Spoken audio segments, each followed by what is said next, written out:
oyoq tirnoqlaridagi zamburug'u bir kechada yo'qolishni boshlashi mumkin. Xitoy tabobatida bu uchun yechim allaqachon mavjud.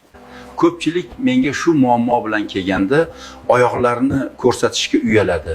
Yozda ham paypoqda yuradi. Turli kremlar va dorilarni sinab ko'rgan bo'ladi, lekin natija uzoq davom etmaydi.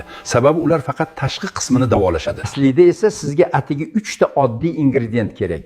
3 dona sarimsoq oling va postini arching. Sarimsoq tarkibida kuchli zamburug'ga qarshi modda bor. U tirnoq ichiga kirib, infeksiyani to'g'ridan-to'g'ri yo'q qiladi. Sarimsoqni maydalab idishga soling va ustiga 1 choy qoshiq ichimlik sodasi qo'shing. Bu zamburug' o'sishi uchun noqulay muhit yaratadi va zararlangan joyni quritadi. Keyin 3 qoshiq sirka qo'shing. Sirka kislotaligi zamburug' o'sishini sekinlashtiradi, rang o'zgarishini kamaytiradi va hidni yo'qotadi. Hammasini yaxshilab aralashtiring. Uni kechqurun uxlashdan oldin zararlangan joyga surting va ertalab yuvib tashlang.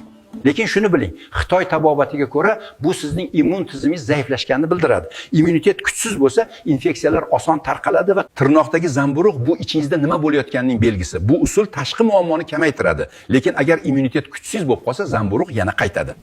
Agar ichdan ham davolash bo'yicha to'liq usulni xohlasangiz, izohlarda ha deb yozing.